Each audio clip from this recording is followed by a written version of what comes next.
Good afternoon, everyone. Our today's topic is plague. Our previous topic was leprosy. I hope you will get understand clearly of leprosy. As you have no any question, so we pro- we will proceed our next topic, plague. Plague is a very ancient disease. Very ancient disease. Even in Bhagavad Puran, there is a disease mentioned like plague, and the name was Mahamari. And plague also mentioned in Bible about plague also mentioned in Bible. Plague is a very ancient disease, and it was declared as a Mahamari. Means Mahamari means lots of death, great death.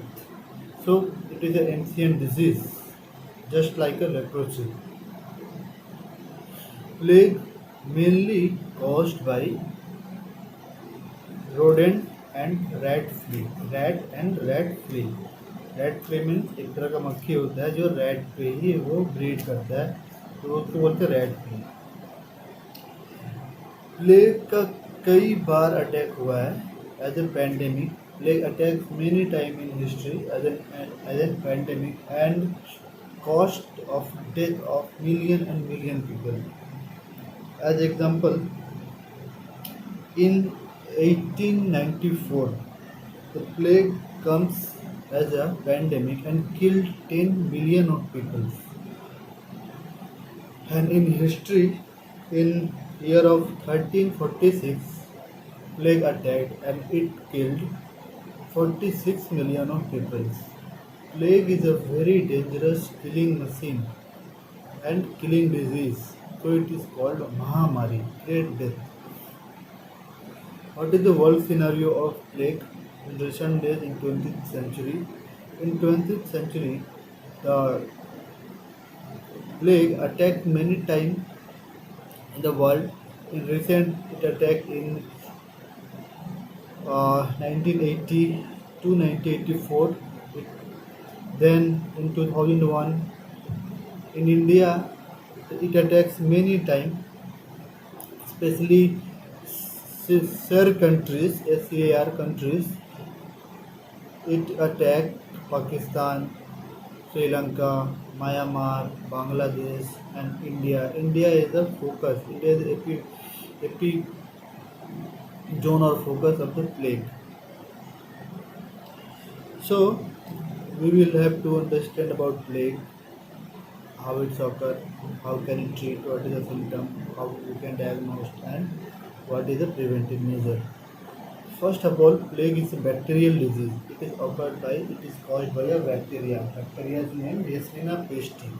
Yersinia pestis. It is a gram-negative bacteria. Yersinia pestis. It especially affects rats, and from rats, rat feed on the rats, and then it bite the man. Then it comes from rat to the man, rat to the human. So it is the rat is the reservoir of the plague or Yersinia pestis. What is the agent? Yersinia pestis. Yersinia pestis when infects any animal or man, it it infects all around the body, especially lymph nodes, liver, spleen, in blood, everywhere in the body, and it produces exotoxin and endotoxin. And this exotoxin and endotoxin are the main cause of the disease or symptom in the person. Who are the reservoir? I had told reservoir is a rodent. Rodent means mouse. Which rodent? Wild rodent जो कि जंगल वगैरह में रहता है, field rodent जो कि खेत में होल बना के उसमें रहता है, लेकिन जो रोडेंट घर में रहता है, जो चूहा घर में रहता है, उससे नहीं होता है. ये specially wild rodent and field rodent से होता है. वैसे तो रोडेंट का 1700 स्पेसीज होता है, जिसमें से 12 से 200 species can harbour the disease of plague, लेकिन घर वाले चूहे से नहीं होता है. तो सोर्स ऑफ इन्फेक्शन क्या हो गया? इन्फेक्टेड रोडेंट और उस रोडेंट पे जो फ्ली मतलब एक तरह का मक्खी होता है जो कि रोडेंट के ऊपर फीड करता है, इसका ब्लड सक करता है। तो the rodent and the rat flea, उसको बोलते हैं rat flea. Rat flea are the reservoir and main source of infection of the plague. अब प्लेग किसको ज़्यादा इन्फेक्ट करता है? इसका कोई एज सेक्स कोई डिस्क्रिमिनेशन नहीं है, जो इसके कांटेक्ट में आएगा उसको हो जाएगा। और ह्यूमन एक्टिविटीज़ जो मान लो जो ज़्यादा एक्सपोज हो रहा है इस तरह के रोडेंट से, इस तरह के फ्ली से, इस तरह के एरिया में, जैसे जो जंगल में आना जाना है जिसका अक्सर जंगल से जिसका ऑक्यूपेशन है, जो खेती कर रहा है, जो बार बार खेत में आना ही है और खेत का होल्स में वो रोडेंट है, वो फ्ली है, तो इस तरह के लोगों में ये ज़्यादा होता है। और ये पेंडेमिक कैसे हो जाता है, कैसे हो गया था? रोडेंट तो हर जगह होता है। रोडेंट फूड अनाज के गोदाम में होता है, उससे भी हो सकता है। तो अनाज के गोदाम से माल लेकर शिप से दूसरे कंट्री में भेजा जा रहा है, उस माल के साथ साथ वो रोडेंट भी शिप में आ जाता है और दूसरे कंट्री में जाकर फिर फैलाने लगता है प्लेग। इस तरह पेंडेमिक भी हो जाता है। कौन से सीज़न में ज़्यादा इफेक्ट करता है? रोडेंट का मेनली इफेक्ट करता है फ्रॉम सितंबर टू मार्च। उसके बाद जब गर्मी आ जाता है तो फिर इसका इन्फेक्टिविटी एंड पैथोजेनिसिटी कम हो जाता है। और बरसात के मौसम में भी कम हो जाता है क्योंकि होल में पानी घुस जाता है और पानी घुस जाने की वजह से रोडेंट मर जाता है, भाग जाता है। इसलिए जहाँ बाढ़ ग्रस्त इलाका है, जहाँ पे ज़्यादा बारिश होता है, जहाँ पे अक्सर खेत में हमेशा पानी जमा रहता है, तो ऐसे इलाके में रोडेंट का रहना मुश्किल हो जाता है। इस वजह से ऐसे इलाके में प्लेग कम होता है। स्पेशली इन वेस्ट बंगाल में धान का 3 तरह का फसल उगाया जाता है जो कि सालों भर उगाया जाता है। और धान के फसल के लिए खेत में हमेशा पानी रहना ज़रूरी है, इसलिए वहाँ पे रोडेंट नहीं रह पाता है। इसलिए वेस्ट बंगाल प्लेग के प्रकोप से बचा हुआ रहता है। तो ये हुआ agent, host, factor and environment. अच्छा, इसका वेक्टर कौन है? वेक्टर मीन्स आर्थ्रोपोड्स जो कि डिजीज को ट्रांसमिट करने में हेल्प करता है। तो कौन है? Rat flea. रेड फ्ली, इसका साइंटिफिक नेम है एक्सिपुस, इसको छोड़ दो, रेड फ्ली, ठीक है। रेड फ्ली जो होता है वो रेड पे फीड करता है। रेड पे फीड करेगा तो वो रेड का जो बैक्टीरिया है वो रेड फ्ली के प्रोबायोटिक्स मतलब सूंड से होते हुए उसके पेट में चला जाता है। उसके बाद क्या होता है, उसके शरीर में वो बैक्टीरिया और मल्टीप्लाई कर करके अपना नंबर बढ़ा देता है और धीरे धीरे इतना ज़्यादा हो जाता है कि उसके सूंड को पूरा ब्लॉक कर देता है। उसके सूंड में जो जगह रहता है, प्रोबायोटिक्स में जो इंजेक्टेड टाइप का जगह रहता है, उसको ब्लॉक कर देता है। तो उससे क्या होता है, ब्लॉक कर देता है तो वो फिर ब्लड को सक नहीं कर पाता है, ब्लड पी नहीं पाता है, क्योंकि वो ब्लॉक हो गया है उसका ब्लड सक करने वाला मशीन। तो उससे क्या होता है, इसको बोलते हैं ब्लॉक फ्ली, बोलते हैं ब्लॉक फ्ली। और ये क्योंकि ब्लड नहीं ले पाता है, कैन फीड ऑन ब्लड, सो ये डाइड ऑफ स्टार्वेशन, ये भूख से मर जाता है। लेकिन ये जो ब्लॉक फ्ली है ये बहुत ज़्यादा इन्फेक्टिव है क्योंकि ये ब्लड ले नहीं पाता है पर भूख तो लगता है इसको, सो ये बाइट करता है, बार बार बाइट करता है। जितनी बार बाइट करता है उतनी बार वो बैक्टीरिया को इनोकुलेट करता है, जहाँ भी बाइट करता है वहीं पे, इसलिए ये ज़्यादा डेंजरस है। पर एक होता है पार्शियल ब्लॉक फ्ली, इसमें थोड़ा सा ब्लॉक होता है, थोड़ा जगह रहता है, ये और भी ज़्यादा डेंजरस है। क्यों? क्योंकि पार्शियल ब्लॉक फ्ली जल्दी मरता नहीं है क्योंकि उसको तो पार्शियल फूड मिल रहा है और वो ज़्यादा टाइम तक जिंदा रहता है। लेकिन चूँकि ब्लॉक्ड है यानी उसके प्रोबायोटिक्स में बहुत ज़्यादा बैक्टीरिया है, तो जब भी बाइट करेगा बैक्टीरिया को इनोकुलेट करेगा। ये हो गया block flea and partial block flea. कौन सा फ्ली? Rat flee. क्या करता है? येस्टेरिया पेस्टी यानी प्लेग का जो बैक्टीरिया है उसको ट्रांसमिट करता है 1 पर्सन टू दूसरा पर्सन, रेड से पर्सन में, होस्ट से रिजर्वियर में, रिजर्वियर से होस्ट में, यहाँ से वहाँ करता है बैक्टीरिया। इसको बोलते हैं रेड फ्ली। अच्छा, रोडेंट, जिस रोडेंट में प्लेग है तो वो क्या, 2 तरह का रोडेंट होता है, एक वाइल्ड रोडेंट और एक कॉमर्शियल रोडेंट और एक है डोमेस्टिक रोडेंट। वाइल्ड रोडेंट क्या हुआ, जो जंगल में रह रहा है, जिसको प्लेग हो ही सकता है आराम से क्योंकि वो प्लेग के लिए जैसे बहुत बढ़िया रिजर्वियर है, तो वो है वाइल्ड रोडेंट। और कॉमर्शियल रोडेंट जो कि अनाज गोदाम वगैरह में रहता है, खेत वगैरह में रहता है, जिसका ह्यूमन एक्सपोजर ज़्यादा होता है, वो है कॉमर्शियल रोडेंट। ये रोडेंट प्लेग फैलाने में ज़्यादा हेल्प करता है। लेकिन घर का जो रोडेंट है, जो घर का जो चूहा है, उससे नहीं होता है। हाउस रोडेंट हाउस रैट से नहीं होता है। अच्छा, इसके बाद प्लेग दो तरह का होता है, वाइल्ड प्लेग जो कि वाइल्ड रोडेंट में होता है, और डोमेस्टिक प्लेग जो कि ऐसा रोडेंट है जो कि ह्यूमन के कॉन्टेक्ट में रहता है। जैसे बताया खेत में जो है जो अनाज गोदाम में है वो डोमेस्टिक प्लेग करता है। ठीक, अब जिस चूहे में प्लेग होगा वो चूहा का सारा बॉडी का ऑर्गन में बैक्टीरिया भर जाएगा। उसका स्प्लीनोमेगाली होगा, हेपाटोमेगाली होगा, सेप्टिसिमिया होगा, फीवर होगा, और वो रैट मर जाएगा। और रैट मर जाएगा तो उसमें और फ्ली लगेगा और मक्खी पनपेगा और ज़्यादा फैलाएगा। तो इस तरह से एक रैट से दूसरे रैट में होगा। इवन मोड ऑफ ट्रांसमिशन क्या है, इस प्लेग का मोड ऑफ ट्रांसमिशन क्या है, पहला बताएं, फ्ली बाइट। वो जो फ्ली है, जो मक्खी है, कौन सा मक्खी, रैट की, मतलब चूहा का मक्खी, वो रैट को बाइट करेगा, फिर ह्यूमन को बाइट करेगा तो रैट से ह्यूमन आ जाएगा। ये एक मोड ऑफ ट्रांसमिशन है। दूसरा मोड ऑफ ट्रांसमिशन क्या है, जो रैट है उसको प्लेग है पहले से, उससे कांटेक्ट में जब कोई ह्यूमन आता है, जैसे मान लो चूहा मर गया है प्लेग से, उसको हाथ से उठाएं या फिर किसी तरह से कांटेक्ट हुआ तो वो आदमी इन्फेक्टेड हो सकता है। ये हुआ एक तरीका कि रोडेंट के डायरेक्ट कांटेक्ट में आया। दूसरा तरीका क्या है, फ्लाई बाइट किया। तीसरा तरीका क्या है,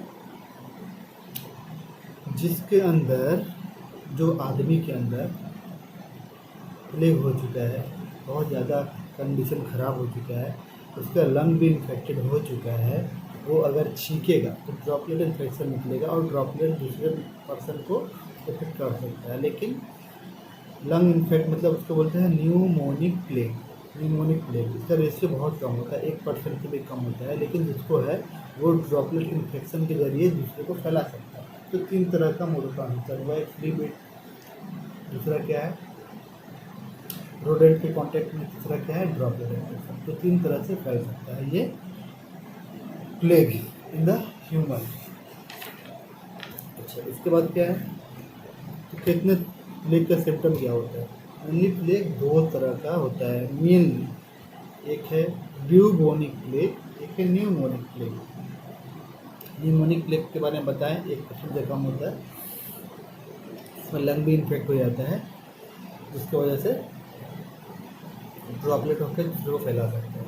तो ब्यूबोनिक प्लेग क्या है, bubonic plague, bubo means inguinal जो रीजन है उसके आसपास जो ग्लैंड है वो फेल हो जाता है, तो ब्यूबो बोलते हैं।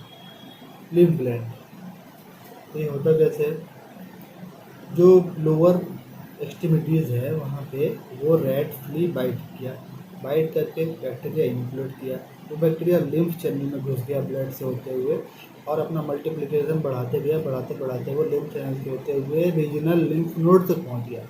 रीजनल लिम्फ नोड मतलब इंगुइनल लिम्फ नोड तक पहुँच गया और वहाँ पे अपना जनसंख्या बढ़ाने लगा। धीरे धीरे वो लिम्फ नोड बहुत स्वेल हो जाता है, पेनफुल, टेंडर एंड इन्फ्लेम्ड हो जाता है, तब उसको बोलते हैं ब्यूबोनिक प्लेग। और क्या क्या सिम्टम होता है, और होगा जो कि बैक्टीरिया का सिम्टम होता है, बैक्टीरिया का क्या क्या होता है, फीवर, हेडेक, चिल, वोमिटिंग, ये सब होगा। फीवर, चिल ये मैंडेटरी है, हेडेक मैंडेटरी है, वोमिटिंग उतना मैंडेटरी नहीं है। साथ में क्या मिलेगा, वो लिम्फ चैनल इन्फ्लेम मिलेगा, और ब्यूबो होता है जो लिम्फ नोड वो फुला रहेगा, बहुत ज़्यादा टेंडर रहेगा, उसको बोलते हैं ब्यूबोनिक प्लेग। तो वहाँ पे कभी कभी वो जो ब्यूबो है, जो वहाँ पे लिम्फ नोड है वो पक जाता है, सपोरेट हो जाता है। जब सपोरेट हो गया है वो लिम्फ नोड, ये पॉजिटिव साइन है, मतलब ये अच्छा साइन है, क्योंकि वो सपोरेट हो गया है, उसको चारों ओर से ल्यूकोसाइट या फिर ब्लड का सेल्स वगैरह घेर लिया है, अब वो वहाँ से ज़्यादा स्प्रेड नहीं कर पाएगा। तो अगर सेपरेट हो गया है तो ये अच्छा सही है। अच्छा, ये हो गया ब्यूबोनिक प्लेग। अब ये प्लेग का जो बैक्टीरिया है वो धीरे धीरे अन्य ऑर्गन, दूसरे ऑर्गन को भी इन्फेक्ट करता है, लीवर को, स्किन को, और जब ये और ज़्यादा हो जाएगा तो लंग को इन्फेक्ट करता है। तो लंग को इन्फेक्ट करेगा तो हो जाएगा न्यूमोनिक प्लेग। न्यूमोन माने लंग होता है, तो न्यूमोनिक प्लेग। न्यूमोनिक प्लेग में क्या होगा, न्यूमोनिक प्लेग में ब्रीदिंग डिस्ट्रेस होगा और लंग का कॉम्प्लिकेशन आएगा, और ये बहुत ज़्यादा इन्फेक्शियस टाइम हो गया है, ये बहुत ज़्यादा इन्फेक्शियस होता है, क्योंकि ये सांस लेने और छींकने की वजह से भी दूसरे को हो सकता है। तो न्यूमोनिक प्लेग बहुत ज़्यादा इन्फेक्शियस है देन न्यूमोनिक प्लेग, और ज़्यादा डेंजरस भी है। न्यूमोनिक प्लेग में 100% डेथ रेट होता है अगर इसको ट्रीट नहीं किया गया, और न्यूमोनिक प्लेग में 50% अगर उसको ट्रीट नहीं किया गया तो pneumonic plague is far far far more dangerous than pneumonic plague. तो pneumonic plague is much dangerous. अच्छा, ये हो गया प्लेग का साइन सिम्टम कैसे हुआ, उसको डायग्नोज कैसे करेंगे। तो प्लेग हुआ है उसको डायग्नोज कैसे करेंगे। डायग्नोज करने का दो तरीका है। पहले तो जिस एरिया में अचानक से चूहा मरने का संख्या बढ़ रहा है, मान लीजिए बहुत सारा चूहा हर जगह मरा हुआ पड़ रहा है, मतलब एक सस्पेक्टेड हो सकता है कि प्लेग इस रीजन में प्लेग फैलने वाला है, प्लेग फैल चुका है चूहों में। तो उस चूहों को ले जाके उसको स्मीयर बनाएंगे। कैसे उसको ले जाएंगे, चूहा को अच्छे से ग्लव्स से उसको पकड़ेंगे, बेयर हैंड से नहीं पकड़ सकते हैं क्योंकि वो इन्फेक्टेड हो जाएगा। ग्लव्स पकड़ के उसको पॉलीथीन में अच्छे से बांध के कंटेनर में रख के कंटेनर को चारों तरफ से कॉटन या फिर ऐसे चीज़ से ढक देंगे जिससे कि वो किसी तरह से बाहर उसका कोई भी कंटेंट नहीं निकल पाए। उसको ढक के ले जाके लैब में ले जाएंगे। लैब में ले जाके उसको अच्छे से अल्कोहल से ये जो भी करते हैं सैनिटाइज वगैरह करके उसको डिसेक्ट करेंगे। डिसेक्ट करके उसका जो टिश्यू है, स्प्लीन या फिर एनी टिश्यू को स्मीयर बना के उसको टेस्ट करेंगे। ये पहला तरीका से देखा जा सकता है। दूसरा तरीका क्या है, दूसरा तरीका है उसका जो फ्लूइड है उसको लेके गिनिया पिग या वाइट रैट में इनोकुलेट करेंगे। अगर उसको प्लेग था तो गिनिया पिग को भी प्लेग होगा और 7 दिन में मर जाएगा, और जो वाइट रैट है वो 2 दिन में मर जाएगा। इस तरह से हम कल्चर कर सकते हैं और डायग्नोज कर सकते हैं इन रैट। अगर ह्यूमन में है तो कैसे करेंगे, अगर ह्यूमन में है तो ह्यूमन का ब्लड या फिर कोई टिश्यू लेके उसको कल्चर, उसको स्मीयर बना के चेक करेंगे। दूसरा क्या है, ब्लड कल्चर कर सकते हैं कोई मीडिया में। और तीसरा क्या है, सेरोलॉजी, कोई एंटीजन, ब्लड में एंटीजन देखेंगे कि ब्लड का एंटीजन आया है कि नहीं। इस तरह से हम डायग्नोज कर सकते हैं। क्या क्या, स्मीयर बना के, ब्लड कल्चर करके और सेरोलॉजी करके। और भी मेथड होता है जैसे कि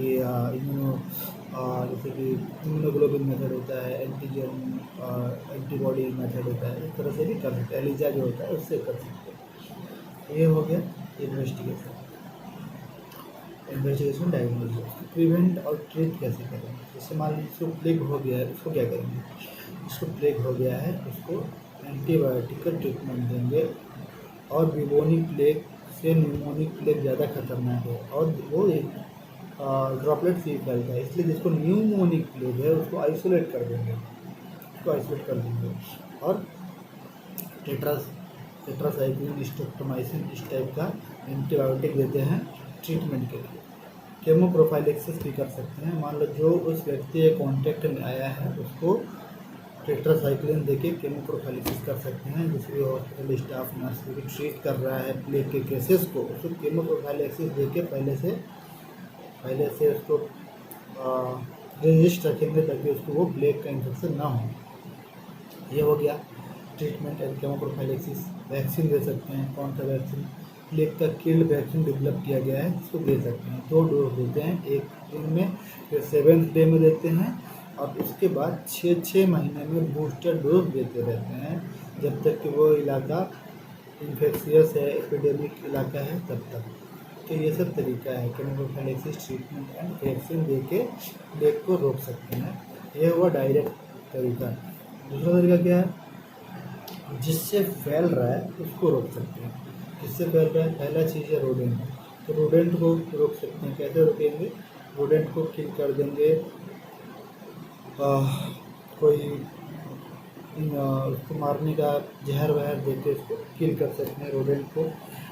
जहाँ पर रोडेंट का होल है उसमें पानी भर सकते हैं।